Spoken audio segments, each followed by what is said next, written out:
Hi friends, write in the comments what city you are from. Perhaps you also had similar stories. It is very interesting to know what happened in your corner of the world. If you enjoyed it, don't forget to like it, share your thoughts or stories in the comments, and subscribe to the channel. There are more exciting and unexpected stories ahead. All characters and events described in this story are fictitious. Any resemblance to real people or events is purely coincidental. Do not judge strictly. The hot Texas evening was dripping down the glass, tinted amber by the setting sun. The air seemed to freeze, humming with cicadas outside, when the doors of the Sloanes' spacious house swung open and Richard, tired but content, stepped through the door. He took off his jacket, hung it on a hook by the door, and lingered for a moment in the hallway, breathing in the familiar scent of home. Wood polish, spices from the kitchen, and a hint of lavender, the scent Laura always added to her laundry detergent. He ran his fingers along the wooden paneling of the wall, the same one he had installed 15 years ago. Since the day Laura had said that this house would be the place where their children would grow up. It had changed since then. It had become more spacious, warmer, breathing life, the sound of footsteps, voices, Ellie's ringing laughter, and Tom's restrained, slightly rough intonations. The oven was crackling in the kitchen. Richard walked past and glanced at it. There was lasagna baking. Laura, her style not to order, but to cook. He smiled, went to the sink, washed his hands, and headed for the backyard. There on the patio, Tom was pounding a punching bag. The teenager, almost taller than his father, wearing an Austin Tech t-shirt, was rhythmically punching, as if letting off the day's pent-up steam. "It was a weak blow," said Richard, leaning against the doorframe. "It's because I don't want to cut the pear like last time," Tom smirked, not turning around. "Then it means you've become stronger. Show me how Sloane hits correctly." Tom stopped, took off his gloves, and turned to face his father. "Is this a challenge?" "It's a lesson. Come on, go take a shower. Dinner is almost ready." "And Ellie?" "Upstairs, playing his puppet drama. 5 deaths, 3 marriages, and 1 lost puppy, all in 20 minutes. I hope she has a happy ending.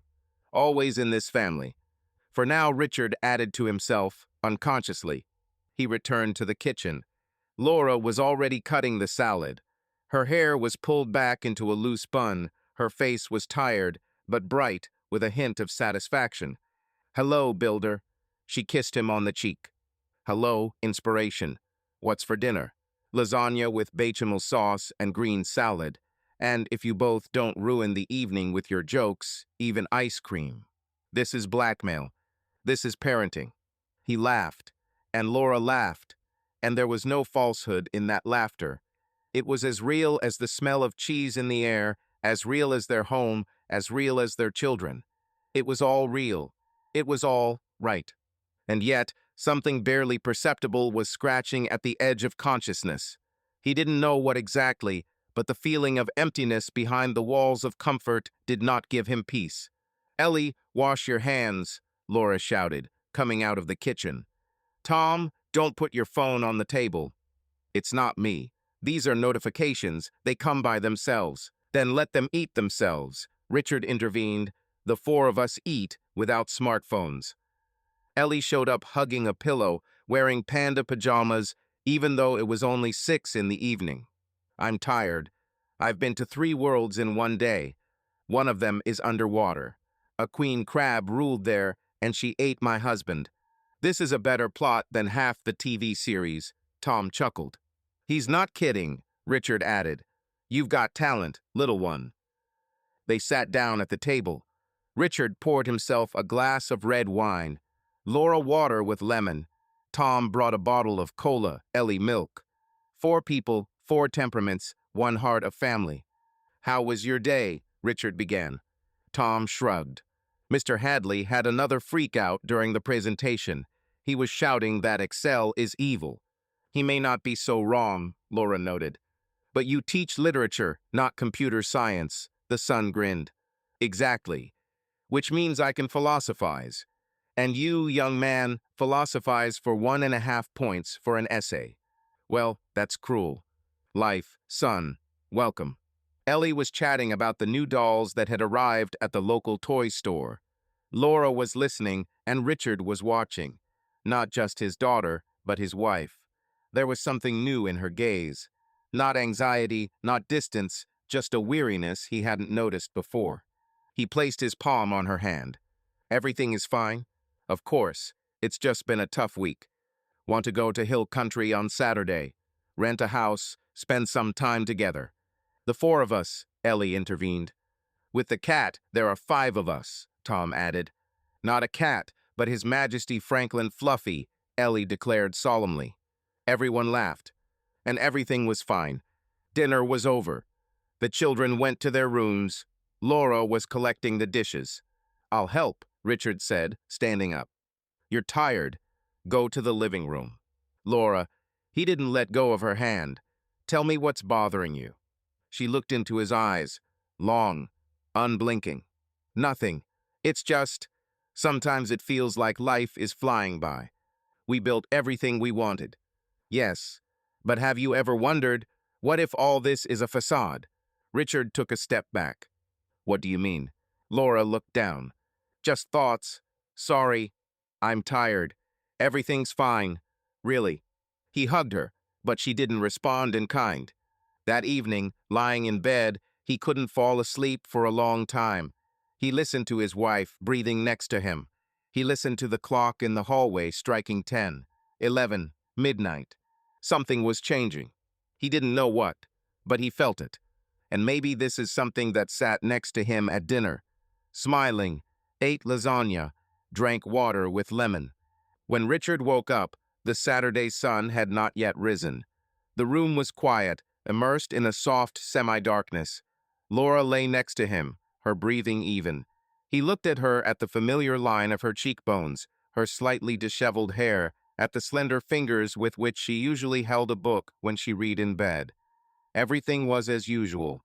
But inside him, it was as if a clockwork mechanism had started up, working not on the outside, but on the inside. He carefully crawled out from under the blanket, pulled on a t-shirt, and walked into the kitchen. The smell of coffee, freshly ground, was already awakening his dulled senses. He turned on his laptop, as he did every morning. Check projects, write to clients, browse a few news sites. The first thing he saw was a new letter in his personal mailbox. Sender, unknown sender 74@pobox.com. Subject, for Mary Rose on Monday, as agreed. The name didn't evoke any association. He was about to press delete, but something stopped his finger. His attention was caught by Rose. Rose was Laura's maiden name. He frowned. Coincidence? He clicked. The letter was short and searingly intimate. "You smelled like Jasmine Mary. Even as I write this, I can't get your scent off my fingers. Your skin is hot and silky, as always. I don't know how we're going to keep this up. Monday, the old place, 11:15.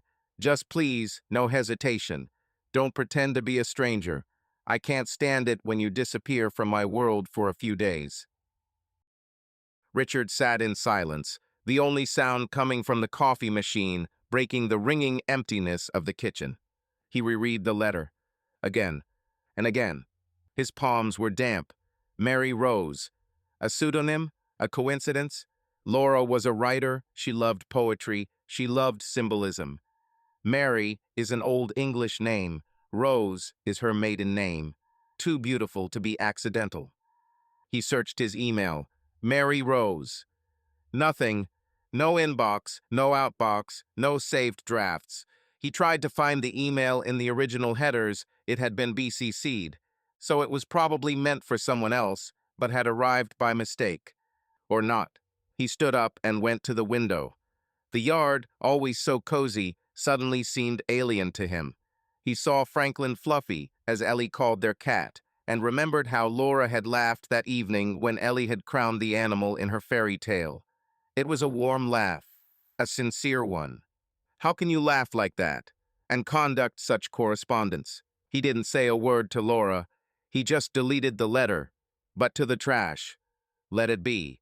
Let it live as a ghost until he understands. He spent the next 2 days in a daze. On Sunday, Laura invited him to the park. saying they needed to take Ellie for a walk to give Tom time to study for a test. They drank coffee on a bench. He held her hand. And I thought, and when you kiss me, do you remember how someone else smelled? He began to notice things he had ignored before. Did she close her laptop more often when he came in? Did she delete her phone messages? She had always been reserved about certain things: literature, reading, her personal time, but he respected that. Now he suspected. On Monday morning, as she was getting ready for university, he found her in front of the mirror. Her fingers were clutching her lipstick. Her eyes were darting. "You look good," he said. "Thank you," she replied, without much expression.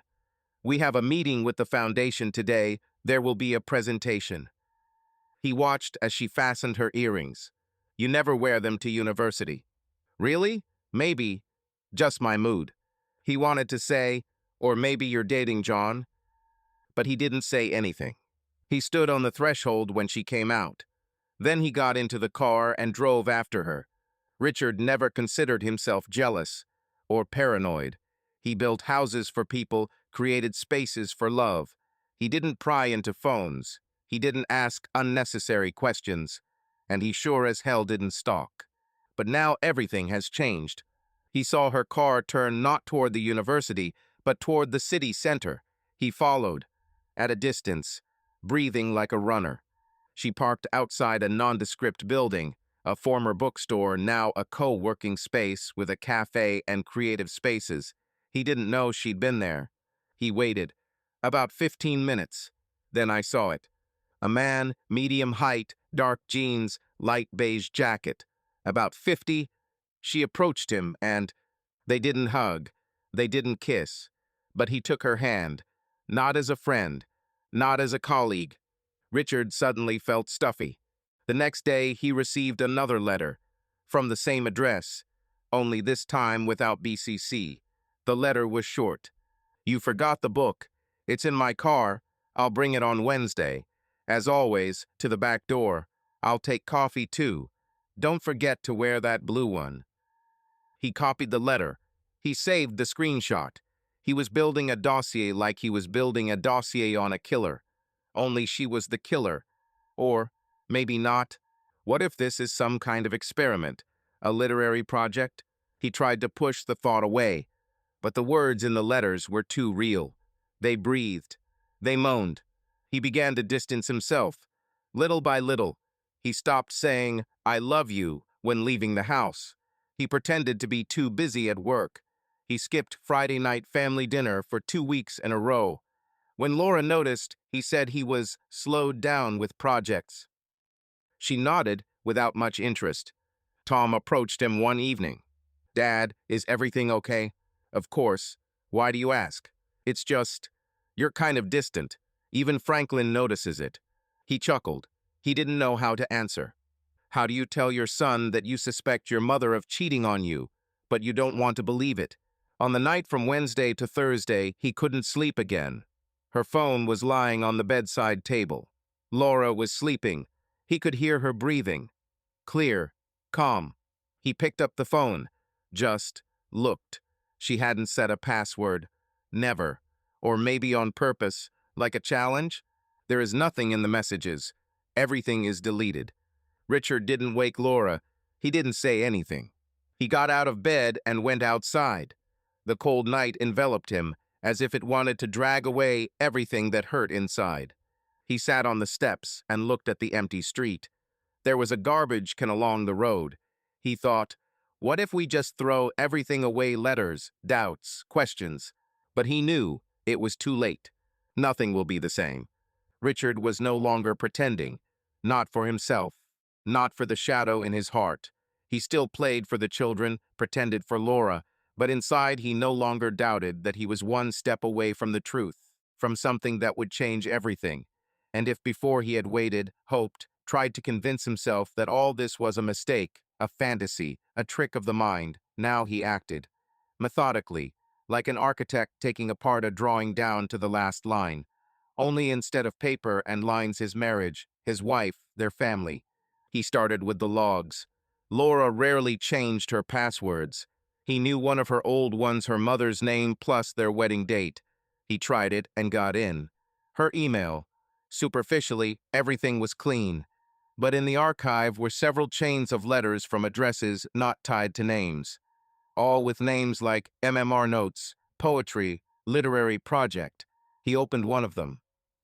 You have no idea how much I wait for your notes. Your lines are like strokes on my skin. I read them, and my pulse rises. Mary, you don't just write, you burn. Then there were fragments of texts, as if from a book. But he already knew that this was not a literary novel. This was a chronicle of passion, disguised in metaphors, presented as a creative experiment. But between the lines there was heat, flesh, desire. The letters counted time, since September 2020, almost 4 years ago.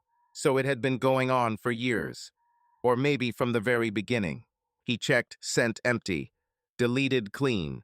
But in the trash there was one letter, dated last month. I don't know how much longer I can lie. Sometimes he looks at me, and I think he understands everything. And then he smiles like a fool, believing my lies. It tortures me, John. I want to burn everything, or run away, or just be with you without excuses. On Monday, I will come, even if it will be the last. Richard closed his laptop. His fingers were shaking. He stood up and walked around the house. The house seemed alien. Every picture on the wall, every pillow, blanket, saucer, everything seemed like a set for a play that had long since ceased to be his. That day, he opened a drawer in his bedroom that he hadn't touched in years. It was Laura's linen drawer. She hadn't hidden it. It just hadn't held anything he'd ever considered important. Silk scarves, old bras, journals, jewelry. But today, he didn't know why today his hand went there. He pushed aside a stack of snow-white pillowcases and found a small black phone there. No case, no SIM card from the main operator. He knew it was a burner phone. Disposable, cheap, with a minimum of functions, ideal for those who do not want to be found. He turned it on. There was no password. The screensaver was standard. The gallery opened, there were no photos, but there were about a dozen voice messages stored in the phone's memory. The first was from a woman, Laura. He recognized her voice immediately. I I don't know how to explain it. Sometimes I just want to be someone who isn't me. Someone who doesn't live by a schedule. Not a mom, not a wife. Just a woman. With a body. With needs. You make me that way, John. Don't let me go, okay? Richard looked at the floor. He listened and at the same time felt everything he believed in twist into a tight knot. The next message was from a man. I didn't recognize the voice. A velvety, slightly husky American accent with no hint of Texas. You were like fire on the sheets. I can still feel the marks your nails left on my back. How much longer can we hide this, Mary? I don't want to be your shadow. I want to be your morning. Waking up with you, not just taking your coat off in the back of a hotel room. Richard pressed stop, then replay, and again.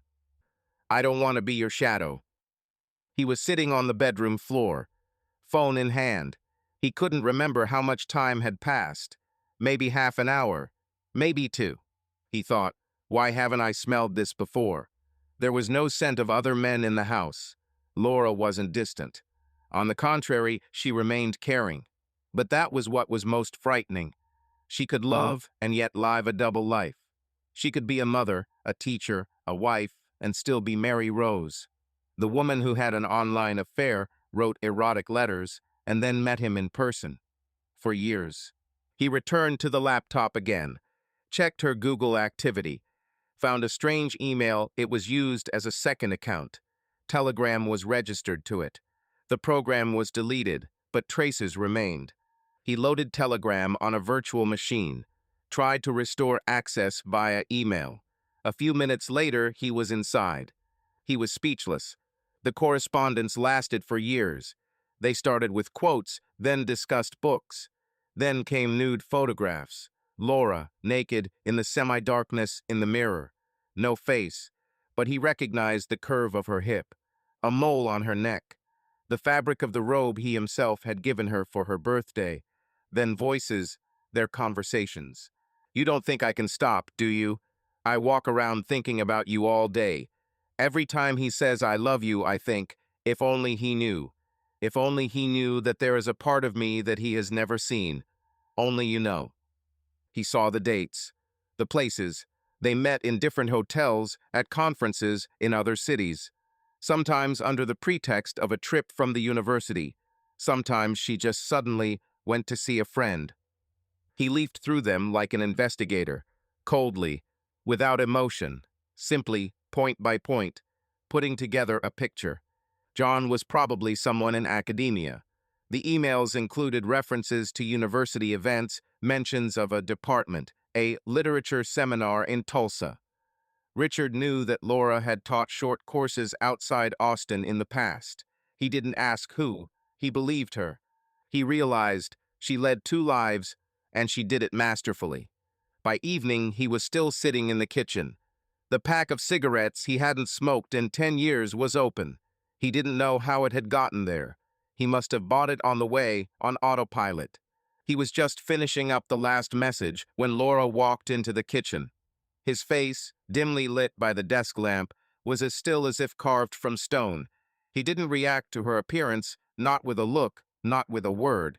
He simply turned off the phone, slammed the drawer he'd stuffed it into shut with a soft click, and stood there, as if trying to erase from the air the very fact of what had just happened. His fingers, still clutching the edge of the drawer, trembled slightly, betraying the inner tension he was trying so hard to hide. Laura paused in the doorway, her gaze sliding over his hunched figure. She came closer, softly, almost silently, as if afraid to disturb the silence that hung between them. Leaning down, she kissed his temple, warm and slightly salty with sweat. Her lips lingered a moment longer than usual, as if she were trying to sense what lay behind his silence. "Is something wrong?" she asked, her voice soft, but with a hint of worry in it, as if she already knew the answer wouldn't be as simple as she'd like it to be. He looked up, meeting her gaze, but immediately looked away towards the dark window, beyond which the night had already thickened into impenetrable blackness. "Just tired. Work," he said, and his words sounded like a rehearsed line, empty and lifeless. He even tried to force a weak smile, but it came out forced, like a mask that was about to crack. Laura nodded, slowly, as if weighing his words. Her fingers instinctively curled around the hem of her sweater sleeve, fiddling with the fabric, a habit that betrayed her own uneasiness. She wanted to ask more, wanted to insist, but something in his posture, the way he avoided her gaze, stopped her. "Okay," she said quietly, her voice shaking, but she quickly pulled herself together. "I'll be in the bedroom if anything happens." She turned, her footsteps almost silent on the wooden floor, but each one resonated in his chest like a hammer blow. The bedroom door closed with a soft click, and he was alone. He sat staring at the empty countertop where his forgotten cup of cold coffee still lay. His fingers curled into a fist, his nails digging into his palm. He knew this woman was his wife, the mother of his children, his partner in life, with whom he had shared years of laughter, tears, sleepless nights at their children's beds, and quiet evenings when words were unnecessary. But now he knew something else, too. Mary Rose. The name he had overheard in that text message had pierced him like a shard of glass. It had opened a door to her past, to a part of her life she had never spoken about. And now he knew more about her than ever before. Knew her secrets, her shadows, the other side of her she had kept so carefully hidden. And sitting in this oppressive silence, he was not sure that he could live with it. The house was quiet, and the silence was more than just a sound. It was alive, alert, like an animal in the bush. Richard was sitting downstairs in the living room, the lights off. Only the screen of his phone glowed faintly, illuminating his face, which showed no emotion. He was listening, or rather, listening to the sounds from above. Laura's voice muffled, as if she were talking to someone in the bathroom. Ellie, maybe? Someone else? He didn't know. And before I knew everything. He knew the way Laura breathed in her sleep. He knew the way she hummed to herself while she washed the dishes. He knew the way she moved when she lied. There was always a hint of worry in her eyes, a slightly higher pitch in her voice. And now it was all unrecognizable. She could sit next to him, hug the kids, discuss Tom's physics test, and still be someone else. Mary Rose, a woman he didn't know, a woman who loved him, and someone else. He wanted to lose it. He wanted to get up, go upstairs, and tell her everything, not hiding his anger, about the letters, about the phone, about John. But every time he imagined Laura turning to him not in fear, but in pity, he held back. He wasn't ready to hear the answers. He wasn't ready to ruin everything completely. He remembered one evening about 10 years ago when Tom was still a little boy. Laura had a cold. He was making soup. She came into the kitchen barefoot, wrapped in a blanket, and said, "I never thought I could be so happy in simple things. You, me, Tom, soup." Then she kissed him on the back of the head. This is happiness. Was there already something then? Or did it all start later? Or was it always there? He put the phone on his lap, buried his face in his hands, and sat there for a long time until he heard the floor creak light footsteps coming down the hallway. He quickly stood up, left the living room, and headed for the hallway. He pretended to look for his keys. Laura came downstairs. "Are you awake?" she asked, wrapping a thin housecoat around her shoulders. "I'm thirsty," he replied, smiling tensely. "You." "I was just checking on Ellie. She woke up. She wanted water. Everything is fine." "Yes." She paused. "You're strange today." He took a step towards the refrigerator, opened it, and took out a bottle of cold water. "There's a lot of work," he said. "We have a project in Houston. We need to finish the calculations by Monday." "Ah," Laura nodded. "I understand." Silence hung between them like a canvas that no one wanted to touch. "I'm going upstairs," she said. "If you don't go to bed, don't forget to turn off the light." He watched her rise. There was no guilt in her movements, no fear, no tension, and that was what killed him most. The next day, when the morning light was just breaking through the gray veil of clouds, Richard turned onto a narrow road leading to an industrial area on the outskirts of the city. He stopped at a store that he had only briefly read about on closed forums where people exchanged cautious recommendations, avoiding unnecessary details. The pavilion turned out to be nondescript, almost unnoticeable among the warehouses and abandoned hangars. A low building with peeling paint on the walls and cloudy glass through which it was barely possible to see what was inside.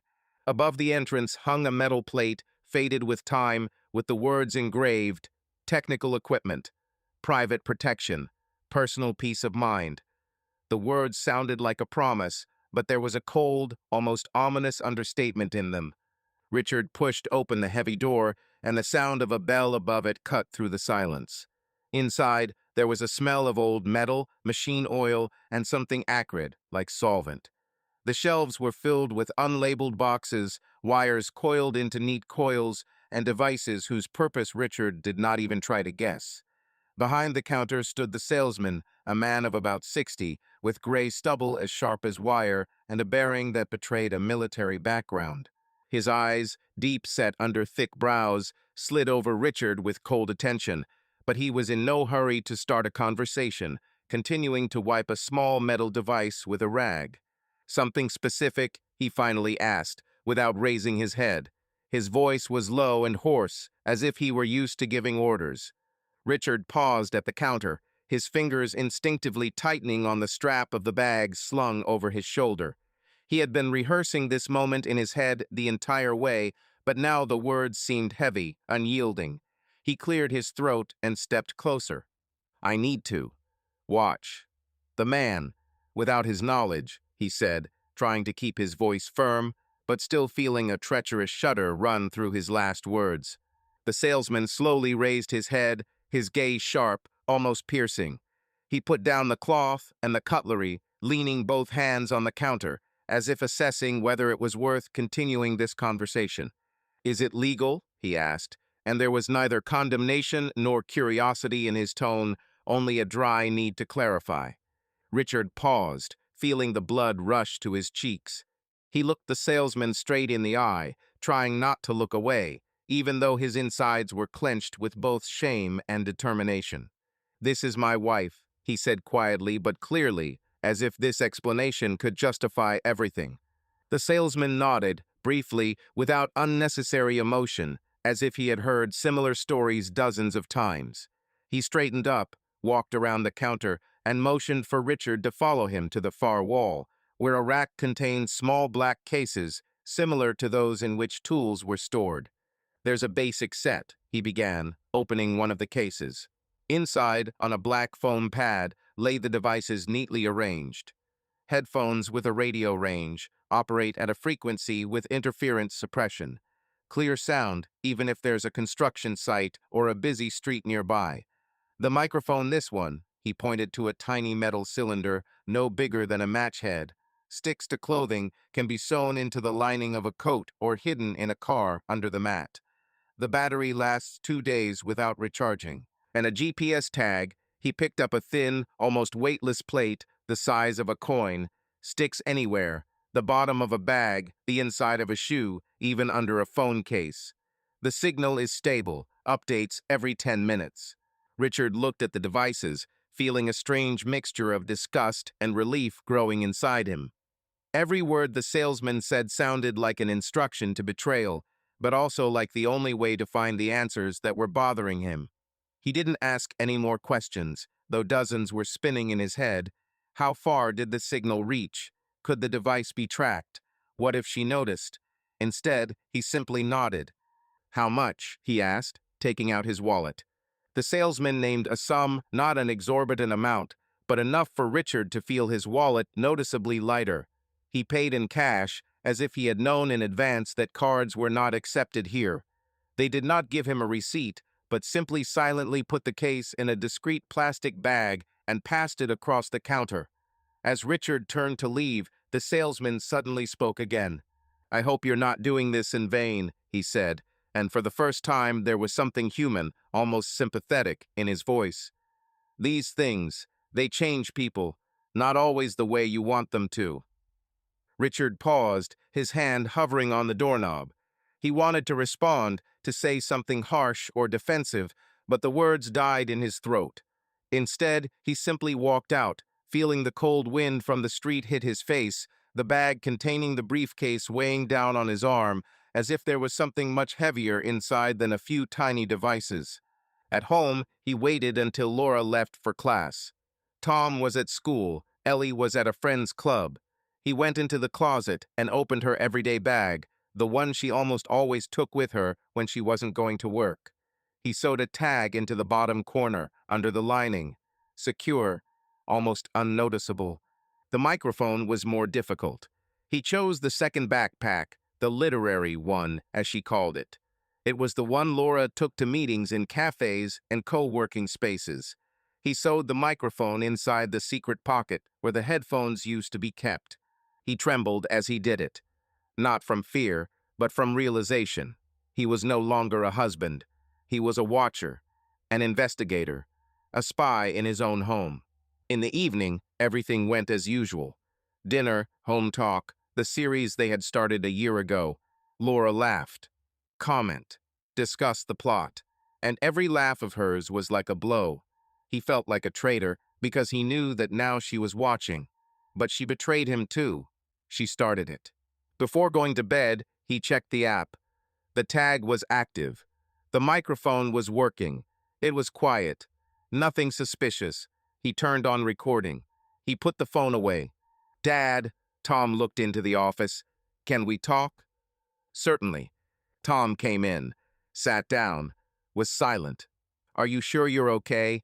It's been 2 days. I don't know. You're not you." Richard closed the laptop. "You know, Tom, sometimes in life there are moments when everything seems to be in place, but something inside is creaking. Does it creak? Like in a house. Everything is intact, but there is a crack somewhere. You can't see it, but you can hear it, and you understand that if you don't sort it out, it will collapse. Is this about work?" "Yes," he answered. "About work." The next morning brought the first shock. He turned on the microphone. More precisely, the recording for the morning, at 10:48. "No, I told him that the meeting was at the university. Of course, he believed it. He always believes it. probably because he loves it, or because he is afraid to hear the truth. A pause, then a male voice, muffled, slightly hoarse. You're too harsh with him. He's your husband, after all. He is my life, and you are my heir. Richard rewound, listened again. My life, you are my heir. He sat down at the table. Silently, he could no longer deny. Everything is real. Laura is cheating on him. Right now. He saw the GPS location. She was at a cafe on the other side of town. The address matched the place she called her co-working space. He memorized the coordinates. Deep inside, he felt a storm, but even stronger, a paradoxical calm. Now he knew. Not guesses, not suspicions, not conjectures. A fact. And now he could choose. But he hasn't spoken yet. He wasn't ready to put an end to it. For now, he put an ellipsis. When the truth comes out, it doesn't scream. It doesn't set off fireworks. It doesn't knock down doors. It just comes in, quiet as a draft. And Richard could feel that draft growing stronger, colder, until it became an icy hurricane, sweeping away everything he believed in. He knew Laura was cheating. He knew about John. He knew about the secret meetings, the correspondence, the lies. But he also began to suspect something else, that she was not alone, that there were accomplices in this story, support, that the betrayal was not a private matter, hidden in the dark. It was part of a system, and perhaps even part of a game. He became more attentive to details, to the people around him, especially Tomichel. Michelle Reynolds wasn't just a family friend. She was one of the closest. He'd met Laura at a book club almost 10 years earlier, but she'd quickly become friends with him in her own way. Michelle was sharp, ironic, quick-witted, and easygoing. Richard had always admired her directness, her ability to put things into perspective. She'd even once told him, "You're the perfect husband, but too naive. Sometimes it's even cute." He just laughed then. Now he remembers it with a different connotation. Sunday afternoon, they were invited to a barbecue at the Reynolds.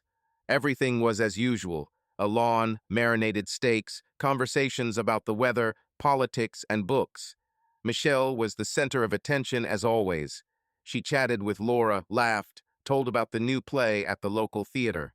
Richard watched, as if for the first time. He watched the easy way they exchanged glances, the way Laura smiled at Michelle, not as a friend, but as a partner, and the way Michelle sometimes looked at him, briefly, quickly looking away, as if she was afraid he had figured something out. When dinner was over and the men retreated to the grill, he found himself next to Michelle's husband, Dave, pouring beer. "It's a great evening," Richard said. "Yes," Dave nodded.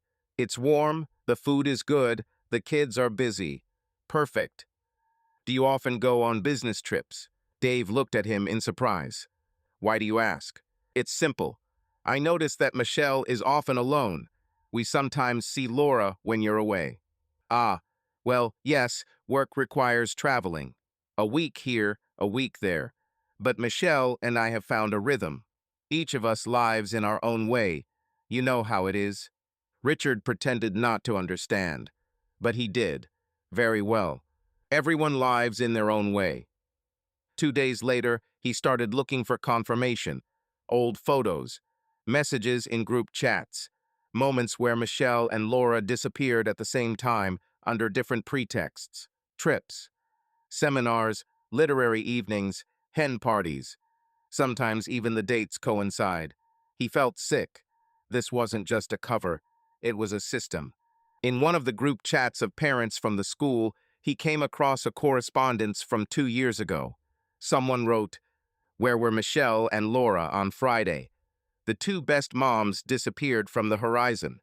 And someone replied, "Probably on a spiritual retreat on the coast again. These two have their own secrets." Nobody specified. Nobody doubted. Everyone knew. Richard read this message 10 times. My secrets. He called his childhood friend Greg, who was his best man at the wedding. "Do you have a minute?" Of course, something happened. "Were you aware that Laura maybe has someone?" There was silence on the other end. Then, "Rich, are you sure you want to go down this path?"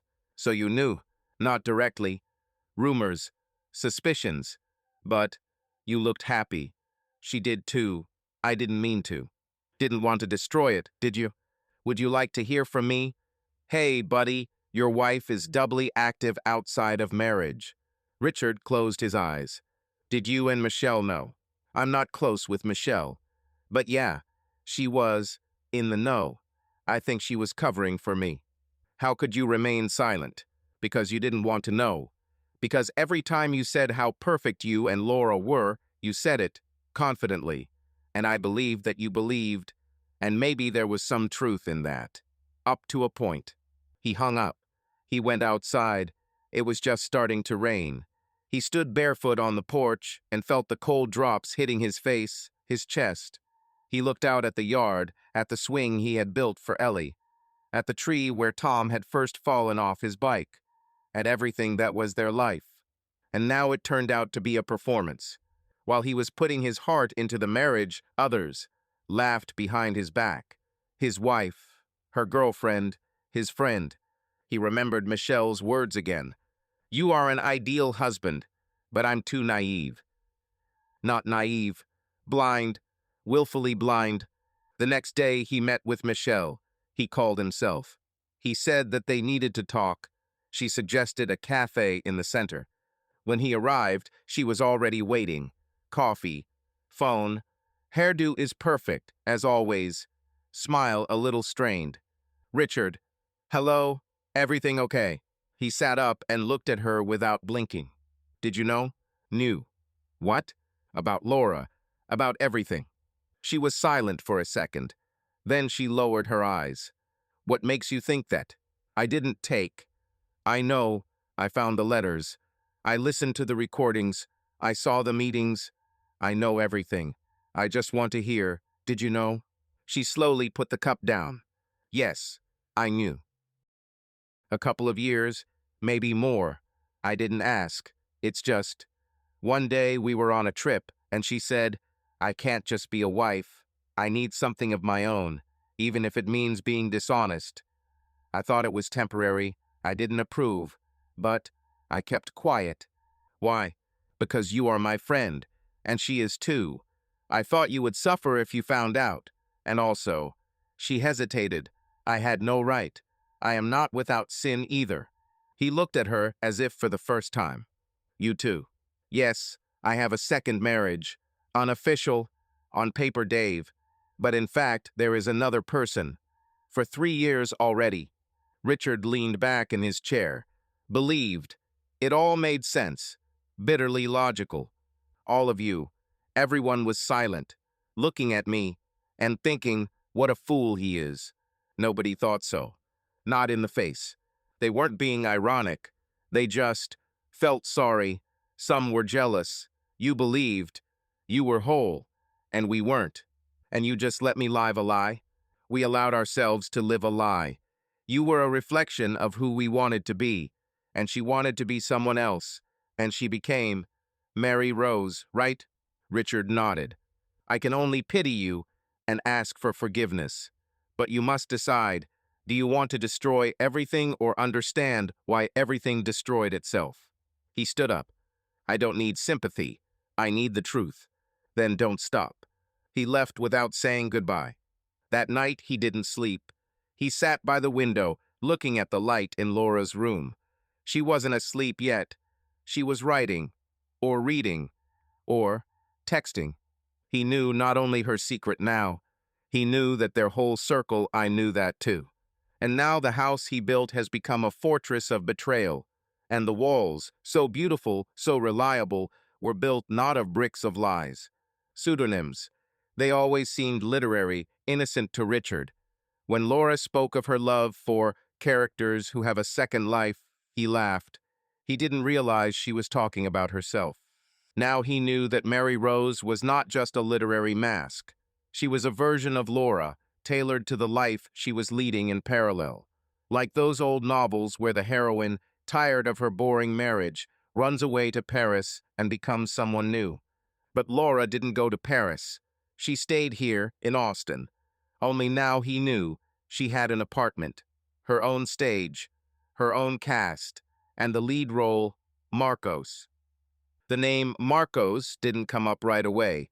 It came from one of the voicemails. Laura whispered, "I can't forget how you said, 'Maria, you are my freedom.' Even if it's a lie, let it be heard more often. We both know you will return to your wife, and I will return home to Richard. But now it's just us. Maria." She called herself Maria, and he called herself Marcos. It was another level of pseudonyms, not just Mary Rose. She created a whole theater, played roles, playing life. And he, Richard, was a spectator all this time, not even in the front row, somewhere near the exit, with tickets that no longer mattered. He searched through his contacts. He found one strange number, no name, linked to voice messages. He connected a wiretap. The audio stream was picked up when Laura's phone was nearby. One of the conversations short, almost empty, but the tone was intimate. "Today at 7, I rented a room on Hampton Lane. As always, the code is 1193. Take the wine. White or red?" "Red, like last time." He checked the address. Hampton Lane was a street in the business district, surrounded by offices and apartment complexes. He went there in the afternoon for a stroll, as if by chance, and noticed a gray door on the second floor of an old building with a sign, "Apt, 8B rent for up to 30 days. Private apartment rented through an agent. Short-term rent, no long-term contract. Ideal for someone who doesn't want to leave a trace." At the agency, he said he wanted to rent something in this house. The girl manager, tired, with dark circles under her eyes, muttered, "Everyone is booked until the end of the month. Only 8A and 8B. They are hired on a repeat basis. Regular customers." He nodded, turned around, and realized the clients were them, Laura and her Marcos. He was waiting for Saturday. Laura had spent the morning quietly with the children. She said she was going to meet her colleagues at the editorial office. He nodded. She kissed his temple. There was a hint of orange on her lips. She still smelled of the same lavender as always. Only now the smell did not make him feel warm, but rather made him gag somewhere inside. He waited for her to leave. Then he got in the car. He followed her. Not too close, he already knew her route. Hampton Lane. She parked in a side alley. She walked up to the door. She knocked 3 times. A man opened the door, tall, confident, dark-haired, well-dressed. On his hand was a gold wedding ring. They didn't hug. They didn't kiss. But her hand slid over his wrist. They entered. Richard stayed in the car. He turned on the camera, took a photo. A few frames clear, enough for the face. Then he shot a video. The man was older than Laura. He looked about 50. His face was intelligent, with a light stubble. He could feel the skin on the phone trembling under his fingers. His own skin. His fingers almost slipped off the screen. They stayed in the apartment for almost 2 hours. During that time, Richard looked through all the photos from their vacation in Colorado, which they had taken a year ago. Laura had said it was the beginning of a new chapter. Now he realized it was a jumper between 2 chapters, between life with him and life with Marcos. When they got out, she was walking faster than he was. He paused on the stairs, checked something on his phone, probably got a text from his wife. Richard, sitting in the car with the camera, noted to himself, "He's hiding. He's lying too." He followed. Marcos turned into another part of the city. 20 minutes later, he parked at a neat, well-kept house with a swing on the veranda. There were toys on the path. At the entrance, there was a bicycle with a child's helmet. A woman came out of the house. Tall, in home clothes. She smiled.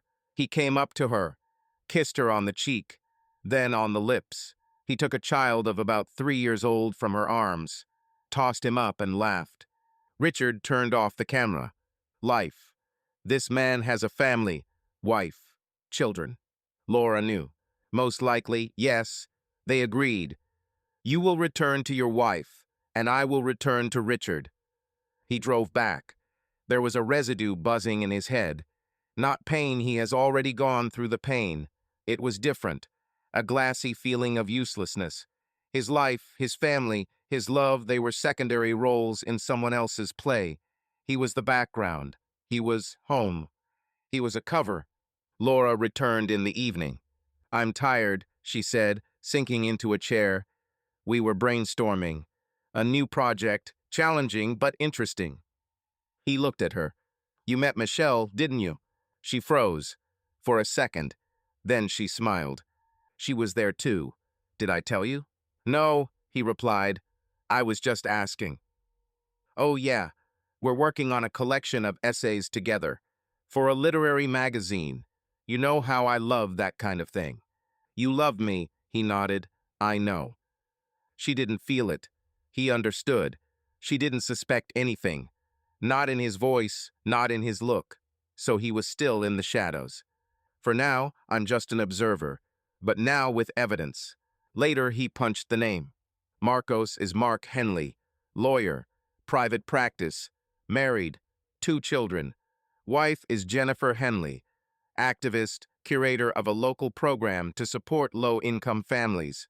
The couple is one of those that everyone considers perfect, and that was another needle in the heart. Perfect couples, false couples, everyone plays. He saved the files to the cloud, copies on a flash drive. The password was their wedding date, purely out of irony. Richard Sloan, an architect, was now building a business. Not a building, not a project, a business, a real one, about lies, about theater, about pseudonyms. In his own life, lived under a false name, husband. Hot water poured down his shoulders, but Richard didn't feel it. The bathroom ceiling seemed too white, and the drops on the tiles were too even. Everything around him was too correct, too clean, too unreally, was sitting in the bathtub, half naked, with his phone in his hand. Not in relax mode, not for rest, he watched the pain. Slowly, restrainedly, but with the precision of a scalpel. On the screen, a photograph. Laura and Marcos, against the backdrop of the door of a rented apartment. Her lips slightly parted, not in a kiss, but in anticipation. His hand on her waist. Laura, so familiar in every curve, suddenly seemed alien, not because she was lying, but because she did not hide herself with another, because lived in this image, because he was there too. He scrolled further. Pictures. Michelle in a cafe with Laura, smiling, raising glasses. The texts with Dave Short, but now everything in them seemed subtext. Words from friends. Messages. All the "we're here for you. You're the best couple. You're so real," they echoed in a tune now. He turned off the screen and stared into space for a long time. He didn't think lived. And then, in that sterile bathroom, surrounded by the smell of eucalyptus foam and the sound of dripping water, he realized. He won't destroy it right away. He will strike subtly, deeply, really. He won't start screaming. He won't make a scene in front of the kids. He won't file for divorce out of emotion. He will create a document, alive, artistic, piercing. He will write book. The idea came from the silence, from the long hours in which he could neither sleep nor speak. He needed to speak, but not with a shout, but with an image, a narrative. He was an architect, and now he was going to build a world out of letters. He sat down at his laptop at dawn.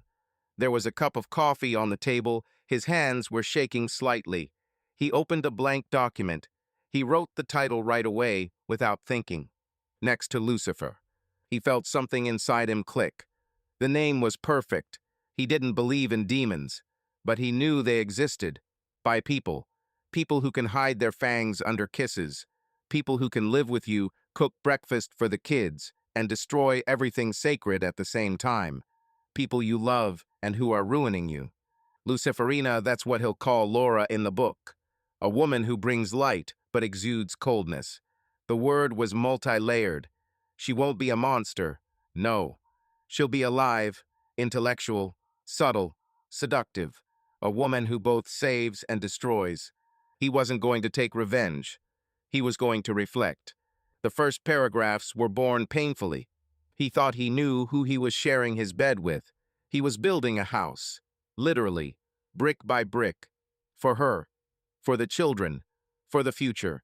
But while he was drawing blueprints of happiness, she was writing a novel, not on paper in reality, where the main character was not called by his name, where his children were mentioned in passing, where he himself did not exist. He changed the details.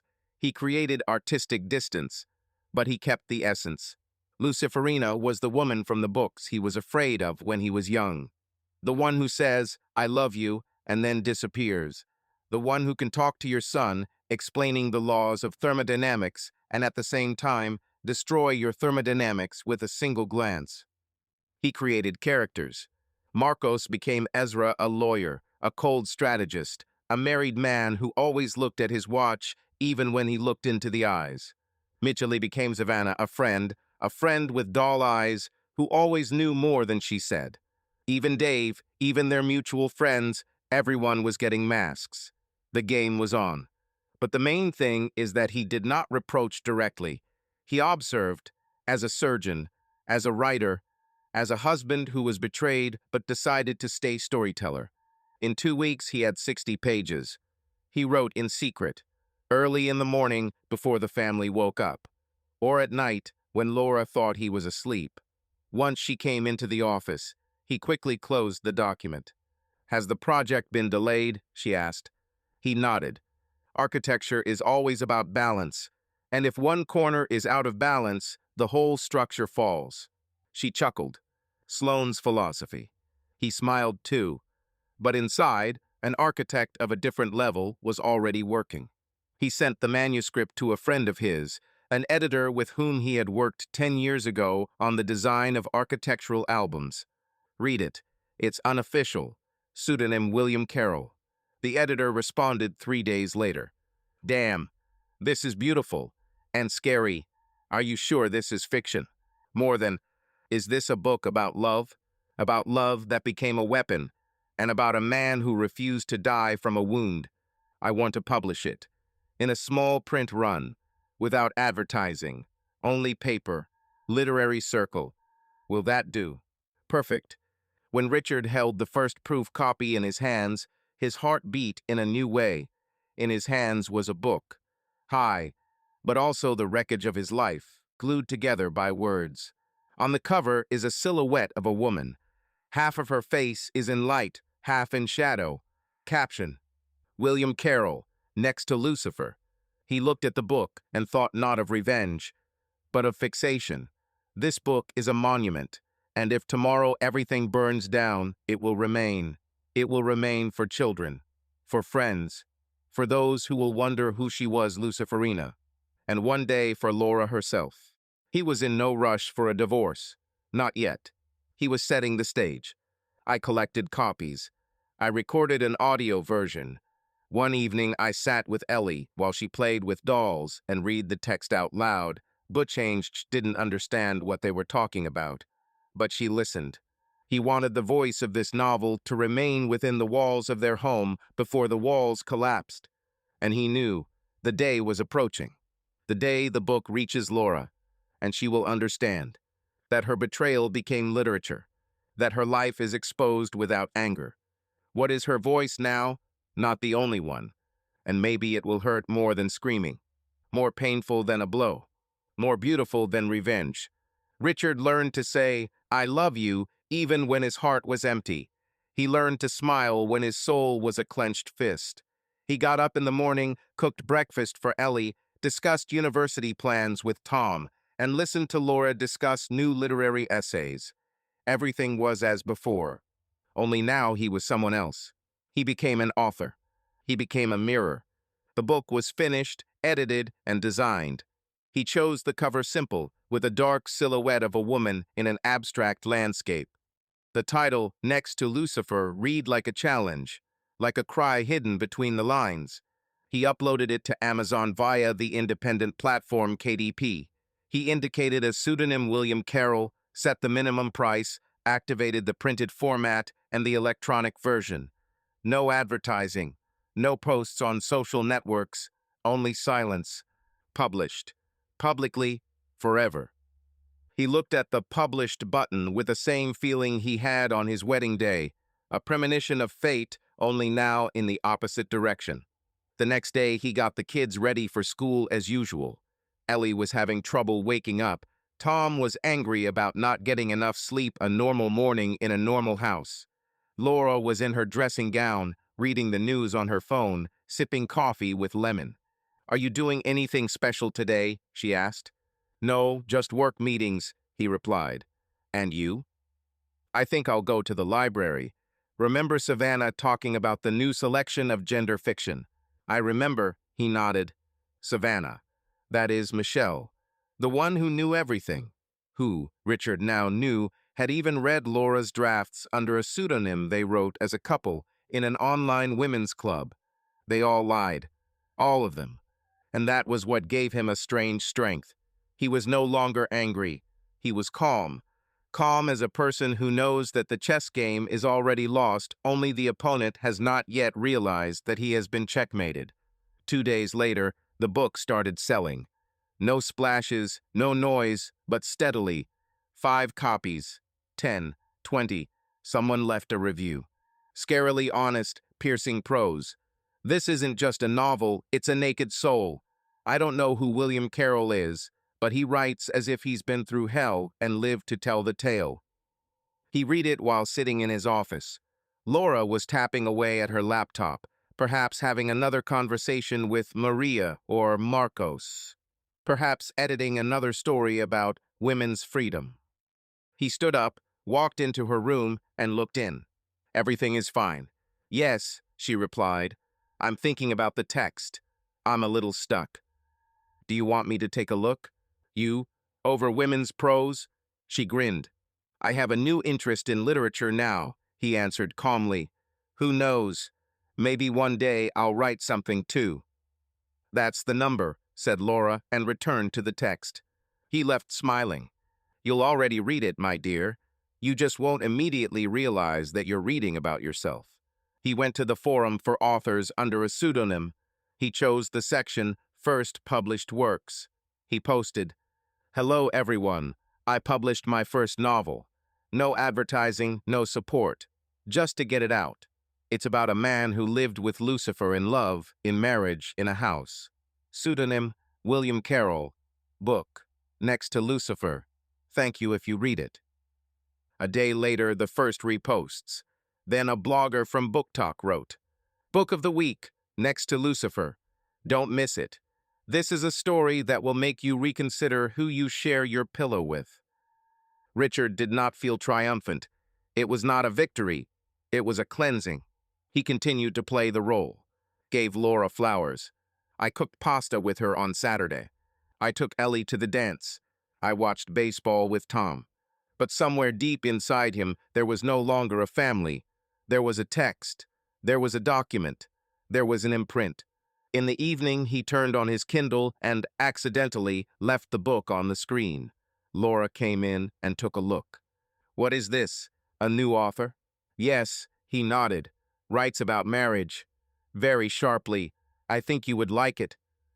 She came closer. Read the first lines. Froze. Her lips trembled slightly. "Have you read it already?" "A little. I think you'll see yourself, or someone you know." She didn't ask what he meant.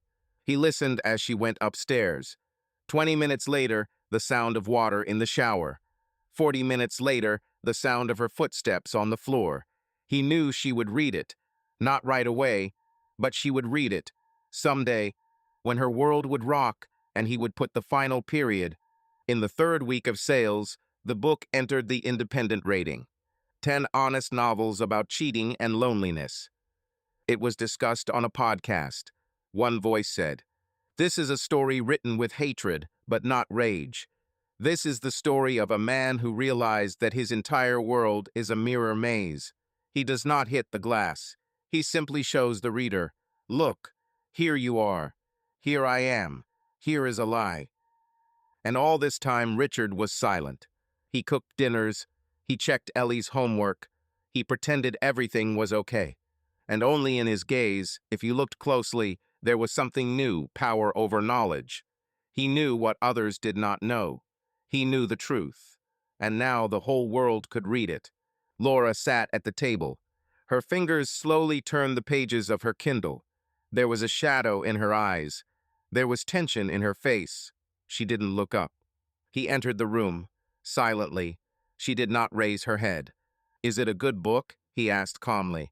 "Very," she answered. Pause. "Scary accurate," she added. He sat down opposite her. Their eyes met. For the first time, truly. "Do you want to talk?" She was silent for a long time. Then she shook her head. "Not yet." He nodded. "Later then." And he went out, leaving the door open. He sat in his office chair and watched the screen. Amazon showed. Next to Lucifer, entered the top 10 in the genre literature and fiction. Several thousand downloads. More than 100 reviews. It all grew at an exponential rate like a stone torn from a hill, carrying an ever-increasing avalanche with it. He didn't seek attention. He didn't write posts. He didn't go on TV. He gave the book its destiny, and destiny accepted it. The sales chart on the indie publishing dashboard glowed green. The white lines grew like a snake, wrapping around the numbers. He knew a sharp spike was coming, and with it, a flurry of reactions. The phone ringing interrupted my reading this morning. "Hello?" "Good morning, Mr. Sloan. This is a journalist from the Austin Chronicle. My name is Rebecca Chen. I am writing about a new sound in literature, your novel. I would very much like to interview you." He felt something inside him tighten, not fear, not anxiety. More like anticipation. "Busy in the morning," he said coldly. "Free in the evening, until 6. "Excellent. Thank you. See you later." He hung up the phone, his palm trembling slightly. The book has become big, he thought. Their world is collapsing with subtle irony. The morning there was a storm at the university. Laura came to the department with William Carroll's book on her lap, still unopened. She spoke to her colleagues, and there was tension in her. She understood that as they turned the pages, they would recognize characters based on themselves. She approached the senior literature teacher, who touched the cover. Is this you?" Laura just nodded. The bell rings, a senior philosophy teacher, who are having a conversation. "We need to discuss your intentions regarding the relationship between fiction and teaching ethics." They asked questions. "Why did you do this? Why is your novel so truthful? Have you exposed people, teachers, colleagues?" They invited me to the dean. She didn't answer them. She just kept quiet. In the evening, he was sitting at a table in the cafeteria. A light bulb was falling into a cup of strong Americano. Next to him stood a notepad and a dictaphone. At the other end of the line was Rebecca, her hair neatly styled, a pen and a notepad in front of her eyes. "Mr. Carroll, Mr. Sloan, question 1. Why write about your own life under a pseudonym?" He looked into her eyes. "Sometimes you have to tell the truth, but under a different name.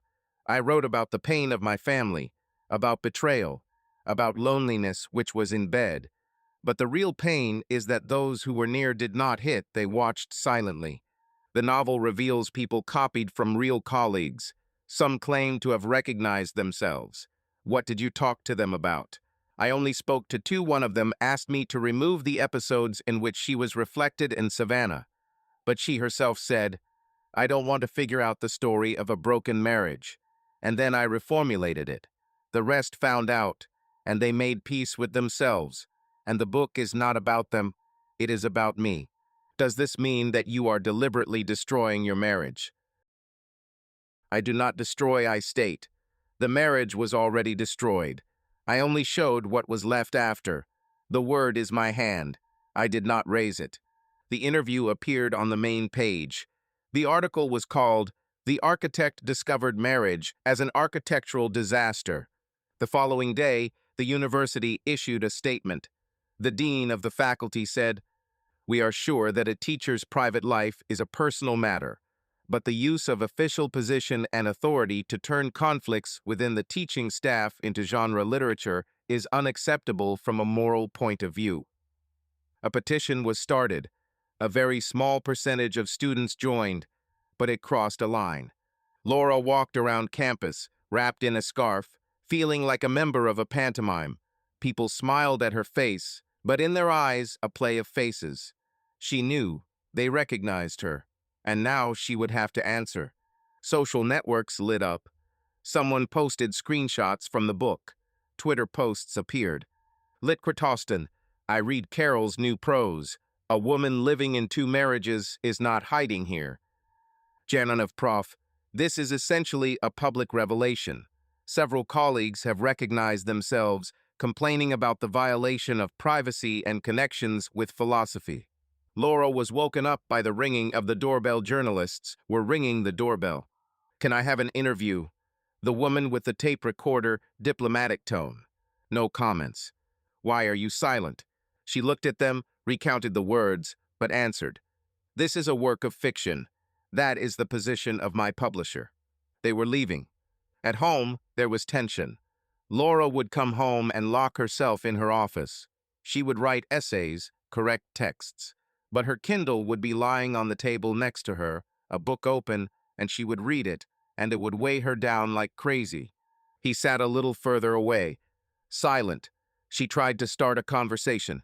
I want to understand. Did you want to hurt me? No.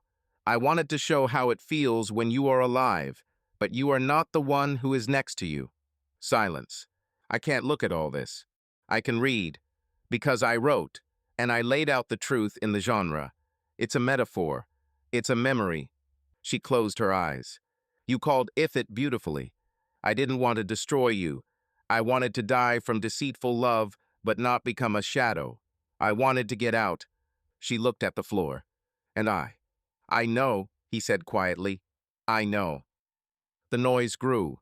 The faculty council demanded an explanation and invited Laura to a hearing. She was invited into the conference hall, where 4 professors sat, taking notes, holding themselves in check. You deliberately wrote a book in which many teachers recognize themselves. You violate privacy and trust. What do you say? Laura, her face compressed, said calmly, I didn't write the text to offend people. I used fiction to make sense. I didn't think I'd be recognized, but the books look right into the mirrors. I won't keep quiet. She walked through the audience and heard a whisper. Confidently, but not irrevocably. She was offered to leave a sheet, a step back. But a written apology, she refused. She said, I will answer only within the limits of my license. I am a teacher, and I answer literature. They stopped the petition for dismissal. The book made national charts. It was discussed on NPR. A book critic from Convivium.com said, This is not just a novel about betrayal. It is a novel about the loss of trust and how words can become both poison and antidote. Next to Lucifer is an example of how to speak about personal drama and make it a matter of public concern. After that quote, sales took off, and then more. Invitations to literary events, podcasts. His pen name was no longer a secret. Speculation was rife. Who is this Mr. Carroll? Soon an incognito interview appeared. He gave a video recording with his face carefully painted over. I am a man who has lost his wife in the sense that she is no longer with me. I don't want this to be a public trial. I want people to read the book and examine themselves. Maybe someone will recognize themselves and admit that maybe they went to bed and doubted. Maybe they lived next to Lucifer, didn't even know what she smelled like. In the evening, when the children were sleeping, they met face to face, both figures in the semi-darkness of the living room. I think you wanted to convey to people, you are not alone. But you went further. You laid out everyone. You pulled out the whole story. I didn't pull it out. I showed myself. You recognized yourself, it's your choice. I wrote about life, about me. But I am you too. I am me too. He sighed. I am your pain, but I don't want to hurt you any more feature. I had to finally make it in text. I am not the hero of the tragedy. I am an artist, a director, an observer. But renting an apartment, your disclosure of those people. They are adults. They might not recognize me. The scenario in my head was different, and I wanted this novel to be a landscape that only those with eyes could walk on. She remained silent, but they heard it. Laura, I didn't want it to become a squeal. I wanted to hit it beautifully. She closed the book and looked at him. I'm ready to talk. He flinched. Me too. Evening fell. They sat next to each other, a little tense, but not closed. Like ink, darkened, but not faded. This novel was a milestone. He took a step. Do you want to talk? She nodded. But there are children at home. He closed his eyes. We'll explain. Just be honest. She looked out the window. Their silence was the first real one. It wasn't empty. It was filled with words that went beyond the text. Next to Lucifer, a book that became the beginning of their new life. But this life was no longer there. Now there was the truth. Richard sat in his car, parked across from the college campus where Laura taught. Through the windshield, he watched students hurry to class and professors exchange greetings at the entrance. Everything looked normal, but he knew normal would never be normal. There had been a feeling of foreboding in the air for a week now. He felt it like the faint scent of smoke in a forest. Everything seems quiet, but ash is already swirling in the air. The book did its job. First, attention, then discussions, now actions. It all started with a letter, an anonymous one. The college office read it silently. On thick paper, without a return address, it was written. Professor Laura Sloan is a character in the autobiographical novel Next to Lucifer, written by her husband under a pseudonym. In the book, under the pseudonym Luciferina, she describes her relationship with another married man, concealment of facts, and abuse of her teaching authority. We ask that an internal investigation be initiated. This is not a moral issue, it is a matter of professional ethics and the reputation of the college. The letter stated. Links to specific pages of the novel, parallels with her university activities, hypotheses about the possible involvement of colleagues, especially Michelle Brown, chair of the Department of Humanities Studies. The office secretary forwarded the letter to the dean, and he convened a commission. That day, Laura knew nothing. She stood at the board, discussing James Baldwin with her students. The truth is something that doesn't let go, even when you don't want it, she quoted, turning to the audience. She smiled. She felt confident, almost even at peace. But when the office phone rang and she was asked to urgently come to the dean, her stomach clenched. There, in the conference room, sat 3 people. The dean himself, representative of the legal department, and deputy director for internal affairs. In front of them is a printout of the letter. We received a complaint, the dean said, without looking up. Anonymous, but supported by references and reliable coincidences. About what? Laura asked, already knowing the answer. About your connection with the heroine of the novel Next to Lucifer. About the content of the book. About ethical inconsistency. It's a work of art. Freedom of expression. You don't deny that Luciferina is you. I don't confirm it, she said after a long pause. But even if it is, I have a right to privacy. We are not discussing your private life. We are discussing the impact of your public image on students, colleagues, and the reputation of the department. It was already destroyed, he replied. I just illuminated it. Then why is the whole region talking about it? Silence. She was given 3 days. Forced administrative leave. At the same time, an internal investigation began. They interviewed students, colleagues, and asked for copies of the novel with the alleged coincidences highlighted.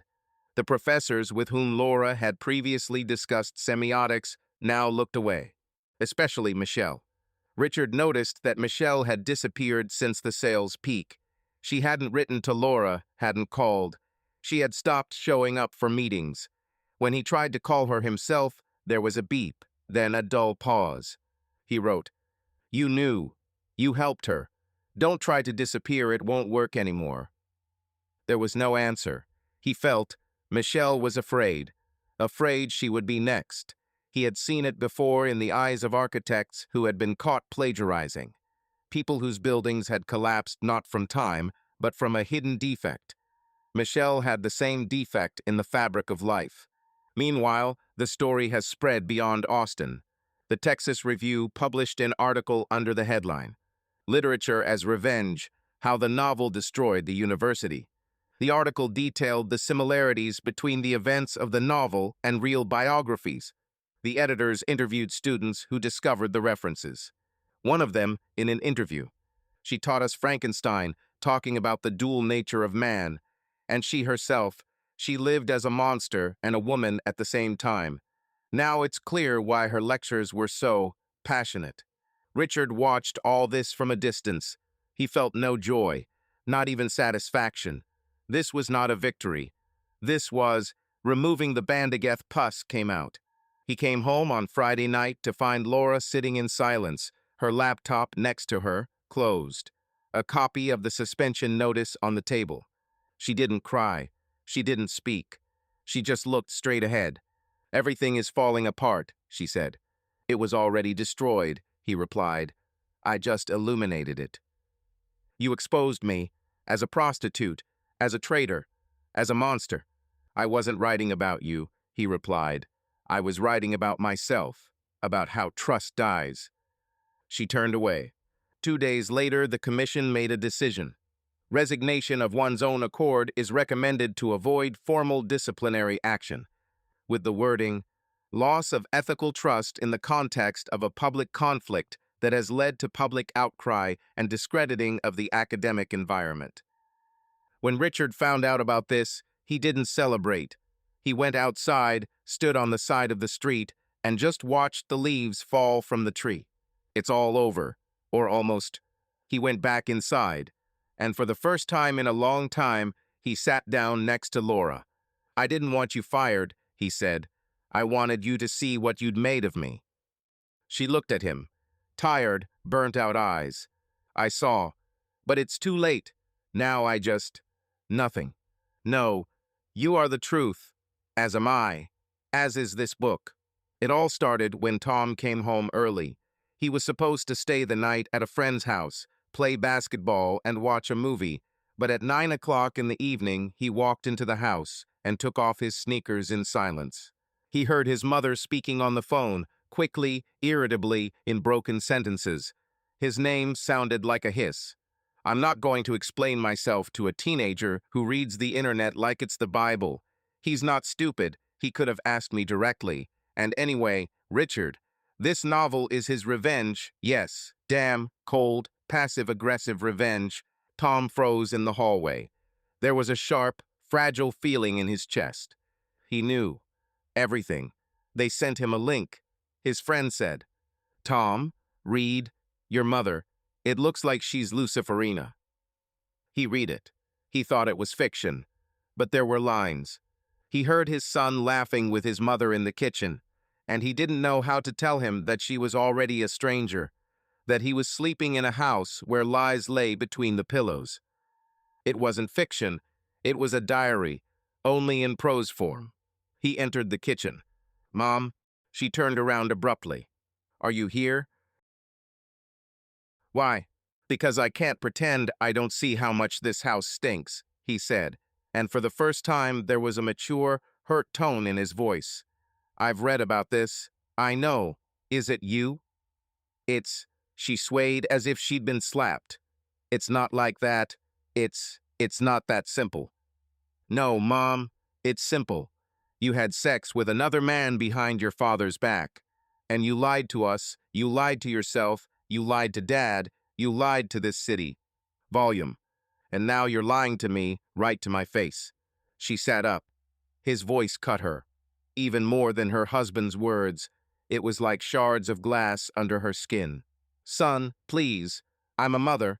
I did everything so that you had a normal childhood. Yes, you did. And then you wasted your childhood in bed with some other man. Where? In a hotel? In the back seat of his car? Don't you dare talk to me like that," she exploded, jumping up. "Don't you dare? And when you said, 'I love you' to your father, did you do it with soap in your mouth? Or just after having sex with that lawyer?" Richard appeared in the corridor. He stood like a statue. "Tom, enough."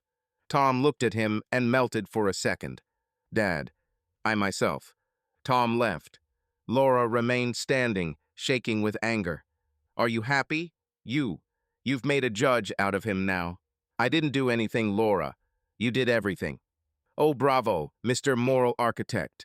You put our entire lives on Amazon, and now you're patting yourself on the back. And me? I'm a monster, right? A scumbag who betrayed a saint? He stepped closer. His voice became icy. Don't get it mixed up. You didn't betray a saint. You betrayed your husband. The man who, bitch, built everything for you brick by brick. A house, a family, respect. And you had sex with Marcos in the apartment he paid for, while you lied to me about lectures and student conferences. You don't know everything. Really? What else don't I know? That you gave him pleasure in his office, or that Michelle held the curtain while you were doing feminist cooperation. You crossed the line. No, you crossed the line that day when you looked at me after having sex with him and called me your darling. That's not just a lie. That's betrayal. I made a mistake. You lived in it for years, Laura. It's not a mistake. It's a system. It's a double life. And you know what? I don't care who you took to bed. I care that you laughed with Michelle behind my back, that you made a farce of our lives. She sat up. Her body went limp. What? Are you going to leave? He took papers out of his pocket. I laid them out on the table. This is a statement. For divorce. I filed it this morning. She jumped up. Are you? Serious? Absolutely. You burned me out, Laura. Inside. There was nothing left. You looked into my eyes and lied. And now you talk about the irony of fate. Do you know what the irony is? That when I look at you, I no longer feel pain or love. Only cold. Only emptiness. And the children? They are already adults. And they will tell you everything themselves. I am not imposing anything. I am simply taking back my dignity. It has been held hostage by you for too long. And if I improve, he chuckled. You are not an antivirus, Laura, and this is not a system. This is a defect, and he is dead. You killed him while I was cooking dinner, while I was reading fairy tales to Ellie, while I was giving you flowers that you threw in the trash. Silence. So, that's it? Yes. That's it. You're free. Free to lie, have sex, hide, write under pseudonyms. And I'm free to be myself. Without you. He turned and walked towards the exit. Where are you going? To my place. To a new apartment. With real windows. Where there is no smell of betrayal. The door closed. And in the house where there was once laughter, only a woman remained and split silence, in which the word love no longer sounded. He drove without turning on the music. Only the sound of tires on asphalt and the occasional crackle of plastic bottles in the door. The car was filled with boxes, papers, a few shirts, a laptop, and 2 stacks of books, one his, one the one he no longer wanted to read. Savannah greeted him with rain. Not a downpour, not a storm, but soft, tickling as if someone was touching the glass with fingers made of fog. The city was different. Not like Austin, with its flat blocks and tired facades. Here, the houses seemed worn out by time, but alive as if each brick remembered more than it could say. He rented a temporary apartment in an old Victorian house overlooking a street where chestnut trees were shedding wet leaves. There was a tiny balcony, creaky steps, and the smell of wood saturated with other people's lives. He didn't run away here he arrived. On his second day in Savannah, he was drinking coffee at Fox and Fig, a small vegan cafe tucked behind Forsyth Park. At a table by the window sat a woman in her mid-30s, with brown hair pulled back into a bun, wire-rimmed glasses, and a black sweater. She was leafing through a printout of what looked like an article. He glanced briefly, then returned to the laptop screen. A blank page was blinking there. A new chapter, a new book, perhaps. "Excuse me," said a voice. "Are you Richard Sloane?" He raised his head. "Yes, I'm Sarah Jackson. I'm a reporter for the Savannah Current. Do you mind if I ask you a few questions?" He blinked. There was no importance in her. She looked openly, but reservedly. Her voice is hoarse, as if she often speaks in public, but knows how to shut up in time. "Did you find me? Your book has caused a stir, and you are here. This is, at the very least, worthy of attention." He laughed. And you are one of those who wants to get to the bottom of the pain. I want to understand, not to put it on the shelves, but to feel where the book gets such nerves from. Then sit down. She sat down opposite. She took out a notebook, but did not open it. At first, just a cup of coffee, just the person opposite. Are you on the run? She asked, not smiling. I'm on vacation, from myself. But you've already got your voice back. He looked into her eyes. They were almost amber, like tea with honey. I didn't lose it. I just kept quiet for too long. You're not from the writer's world, are you? An architect, right? Yes. I built houses. And then, there was nothing left to build. Only empty spaces. Pause. When you wrote Next to Lucifer, did you think she would read it? I wanted this. So that she could feel the gravity of pain. I didn't want to destroy her. I wanted to show her how someone who has been betrayed feels in small ways. Every day, silently. Sarah took a sip. And do you feel that it worked? He fell silent. Then he nodded. I feel like I'm standing on the ground again, albeit alone. Maybe not exactly. He looked at her. Maybe?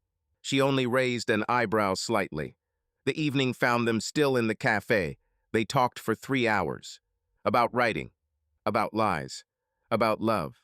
About people who don't know how to love, but know how to destroy. About how sometimes the truth is not light, but a knife. When he stood up, she also took her coat. I'll write an article, she said, but not today, not as a journalist, as a woman who wants to hear more. Then, maybe tomorrow. She smiled. I know a great place on the shore. The next day they walked along the river. He told her how he once almost ruined a project because of a calculation error. She shared how she began writing after a divorce. My husband and I split up quietly, she said. No shouting. We just stopped being, and then he disappeared. I wrote an article called When Love Leaves Without Slamming the Door. And so it began. They sat on the old pier. A light wind blew through her hair. He looked at her and thought, what if it's not just an interview? What if this is the first person you can talk to without defending yourself? Later, in her car, she asked, you weren't just looking for a city. You were looking for a place where you could stop being abandoned, right? I wasn't abandoned, he said. I was pushed out. I was taken apart, and I'm putting myself back together. I see it. Pause. Do you want others to collect you? He looked into her eyes. No, I want someone to stay with me while I get ready. She nodded and asked no more questions. He returned home late. On the balcony, the night Savannah glowed softly, as if inviting him to start over. He opened the laptop. Printed. A new chapter, not about revenge, about survival, about how a man, burned by lies, learned not to burn, but to glow. And below, dedicated to Seer, for the silence between words. The children moved in with him 2 weeks after he left for Savannah. First Ellie, then, a little later Tom. He didn't ask. He didn't insist. But they came themselves. Tom called at midnight. Dad, can I come? I don't want to be there anymore. Richard just said, of course, always. 3 days later, Ellie stepped out of the car holding a stuffed octopus. She didn't say a word. She just hugged her father and whispered. I'm tired of her tears. Laura was left alone. The house that had once echoed with laughter was now filled with empty footsteps. At first, she wrote to her friends. She called. She tried to talk things out. But the phones were silent. Michelle didn't pick up the phone. The others watched her stories but didn't answer. She was kicked out silently, even without the phrase, you went too far. Then she did what people do when they have nothing to lose. She started the war. First, a short post on Facebook. 18 years of lies. 18 years with a man who controlled, intimidated, humiliated. Now he paints himself as a victim, but many women will understand. When you live in fear, you choose to make mistakes just to feel alive. Dozens of likes from old acquaintances, several sympathetic comments. But that was just the beginning. Next up is a series of Instagram stories. On a black background, white letters. When your husband controls everything from what you eat to when you speak, you're not a wife, you're a hostage. He called me a slut before he even knew me, just because I wanted more warmth, more right to speak. Domestic violence isn't always bruises, it's gaslighting, it's cold, it's the silence that kills. And finally, a video where she, in tears, says, "I don't want revenge. I want the truth. He destroyed me, and now he's destroying my reputation, taking my children, making me look like a monster in a book. But those who were there know, he never screamed. He just pressed silently, and I died in his silence." The video was viewed by 30,000 people in one day. Richard learned about this from a colleague. "Did you see? She says you were killing her mentally. That the book was part of the manipulation. This is serious." He remained silent. Inside there is a mixture of rage, pain, and disappointment. Both didn't answer right away. Instead, he got ready. He sat in a chair, opened the laptop, and wrote a plan. Not war, but the truth, without hysteria, without dirt, only facts, only the truth. 3 days later, he posted a video. On YouTube, on my author page, on Instagram, on Twitter. It was simply called, Dot. He sat against a bookshelf, camera unfiltered. The voice is calm but firm. "Hello, my name is Richard Sloan. I am a father of two, an architect, the author of the novel Close to Lucifer, and the ex-husband of the woman who calls me a monster." Pause. He looked straight into the camera. "I kept silent for a long time, because I believed that our personal history should remain in the shadows. But after a wave of public accusations, I am obliged to answer. For myself, for my children, and for the people who read my words and believe me." He leans forward a little. "I never raised my hand to Laura. I never yelled. I never controlled what she ate, who she talked to, or how she dressed. I was there. I drove her to the hospital when she broke her leg. I held her hand when her father died. I gave her flowers, not because I was guilty, but because I loved her." He takes out a folder. These are letters, hers, over the years, here in 2017. "You are the most caring, sensitive, patient person I know." 2019. "I'm lucky to be with you. Sorry if I'm cold, it's not you. It's my injuries." 2021 is the year she already slept with another man. "I feel like I'm losing myself, but you're the only thing holding me together." He puts the letters aside. "This is not an attempt to whitewash myself. This is a chronology, so you know, I was not the first to leave. I was not the one who started lying. I just refused to lie any longer." He takes out a photo. These are screenshots of correspondence found on her second phone, where she, under the name Mary Rose, had an intimate dialogue with a married man. You will say, "This is personal." Yes, but this is the truth that she does not talk about. He pauses. The voice becomes firmer. "I am not a saint. I wrote a book. I expressed pain. Yes, metaphorically. Yes, with artistic images. But if you read accusations in it, it was not me who called her that. It was she who recognized herself. I won't lie. It hurts. It hurts me that the mother of my children is trying to take away my reputation. But I won't defend myself with an attack. I'll just say, truth is something that doesn't require proof, but simply stands there, quietly, stubbornly, directly." He looks up. "I believe that truth is stronger than algorithms. Thank you." End of video. In the first hours, there is silence, then an explosion. Comment under the video. "I worked with Laura. Everything he says is true. She lied to her husband for years. We knew, but we kept quiet. I don't believe her. Her video is an act. This is a fact." He doesn't speak with tears, because he doesn't play. Hell lived this. Within 24 hours, the video had 200,000 views. His book has once again entered the Amazon top 5. The Guardian published an article, "Silence as a Style, How a man gave up shouting and won with the voice of truth. And Laura? She remained silent. Friends have disappeared. The lawyers did not take up the case. Subscribers have disappeared. Stories removed. Pages closed. Only one message arrived in Richard's inbox. No subject. No signature. You won, and I lost. Just one request: don't turn the children against me. I'm still their mother, even if it's a bad one. He didn't answer. He just opened the letter, put it in the box. Signed by. History: not lying to children is love. Laura sat in the darkened bedroom, holding a glass of red wine. That evening, she told Richard for the first time not everything, but something that had started not with Marcos, but with one meeting that seemed innocent to her. You know, she began, without hiding his gaze, that I love literature. I've always looked for emotion in books, not history. And when I met Jenna, I didn't plan anything. We were just discussing an essay for a seminar. I felt that she looked at me differently, not as a wife, not as a teacher. He listened without interrupting. We met twice in the evening. In a cafe by candlelight, the students had gone their separate ways.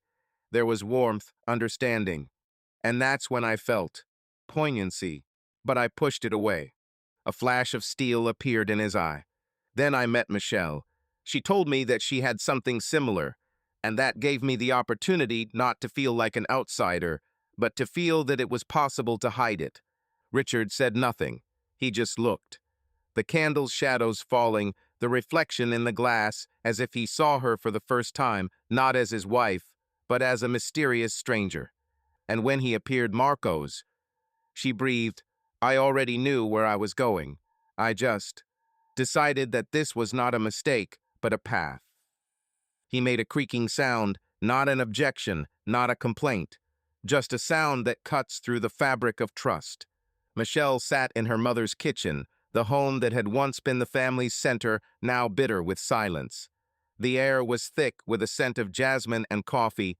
In front of her stood her husband, a friend's daughter, and two teenagers her own. I have to tell you the truth, she began. I helped her. Laura. They froze. I knew, and I didn't say anything. Because I was afraid to destroy it. Because I didn't want to show that women, too, can make mistakes. She told how she leafed through drafts, how she endured her husband's suspicions and even her daughter's tears. I'll tell you honestly, I started thinking, I am not Dave's wife. I am an outsider in the family, an outsider among friends, and it tormented me. I was saving Laura from myself, and I was being hypocritical in front of everyone. The silence was oppressive. Then the daughter spoke up. Mom, you brought her out of the shadows, but you brought yourself out too. You risked everything. She nodded through her tears. And then Michelle said a powerful, extremely simple phrase. I won't lead anyone else. And the blow of the shackles on her soul weakened. Laura collected the grains of memories and soared in them, but then she felt that the runes of the past cast a shadow too harshly. She knew she was not alone, and it did not make it easier, did not justify it. It destroyed her. She decided to find everyone who was nearby and silent. She called together those who participated, who covered. Forums, chats, group gatherings at her home. There were women sitting in a cozy living room. Tea, sweets, pillows, but there was nothing cozy. They looked at each other as if they had been guilty. A dear friend said, After your first trip with Marcos, I went crazy. I was going to tell my husband, but I was afraid of destroying the house. The other one is a psychologist. I tried to understand, but I justified it. She was in crisis. I dug deeper and found that I myself was in a bad way. Laura helped me. And then I realized, this is not help, it is a lie. The room grew stuffy. They realized that their connection, their union, even their friends, was a club where women were allowed to save themselves at any cost, but without looking at how their salvation broke others. And the club fell apart. One morning, Tom knocked on Richard while he was writing a draft. Dad, I want to ask. Come here, he said. Tom sat down next to him. What should I do to avoid becoming like my mother? Richard put his pen down and took a breath. Boy, do you want to become weak or strong? I don't want to be cool. I just don't want to lie. He smiled. Then take this into account today. Honesty is the foundation. When you tell the truth, you don't forget. You don't get afraid. You don't lose yourself.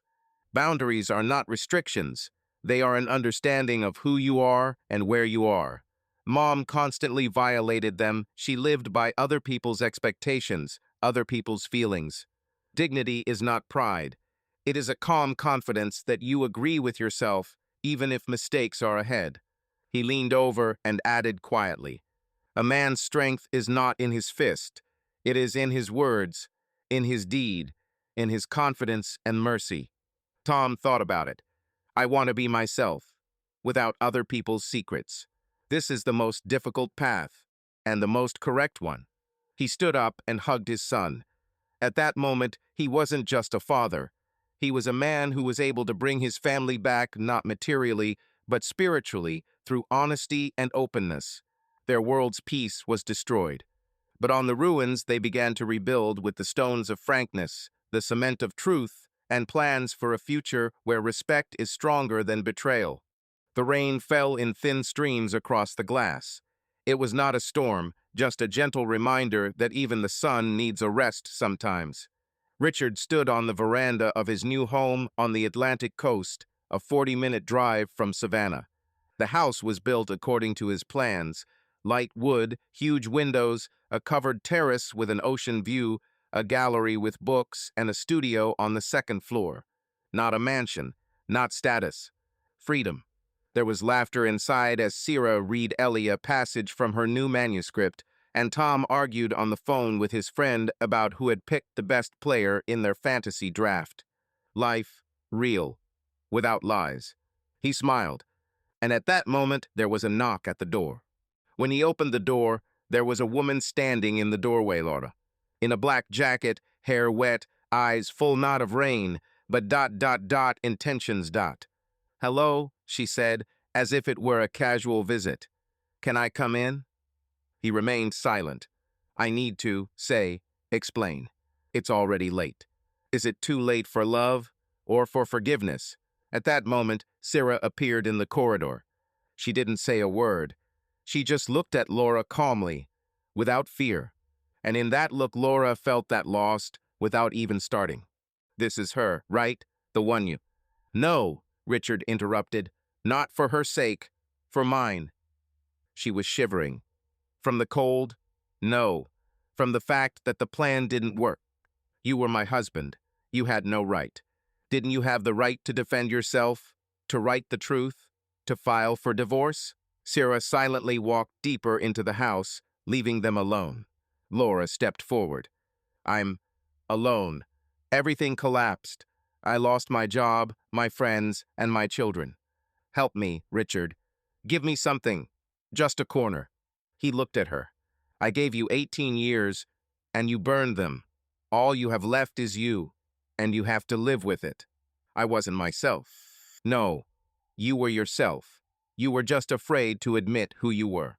He took out a folder and held it out. "These are official papers. The divorce is registered. It's over. Forever." She took the documents. Slowly, without words, she looked at them as if they were a sentence. "And, children, they are with someone who does not lie. And it is not about winning. It is about trust. And you, are you happy? I'm honest. That's enough." He closed the door, softly, without anger. Behind is the sea. Ahead is only the future. A month later, there was something lying on the table in the studio contract. A major Hollywood studio bought the rights to film his book. Close to Lucifer became a bestseller in 27 countries, and now a movie. The script is already being written. The director is one of those who understand pain without words. The main character will be played by an actress known for her roles as strong but destroyed women. Richard signed the contract. With the ink still wet, he walked out onto the terrace where Sarah was sitting. That's it. Officially. Will you drink?" He took the glass, but not the wine. "No, I will. Breathe." She laughed. He sat down next to her. The sun fell on the water like gold on skin. Do you want to know what happens next? She asked. Further. Yes. Life. You're not the hero of a novel. You're a human being now. He looked into her eyes. And you are my continuation. He hugged her. For a long time. Then just kissed. Not as an end. And how is the beginning? We don't need big words, we have facts. Real stories, real people. We fight for the truth with every post. If you are tired of lies, support us. Like, subscribe, share. Together we can do more than we think.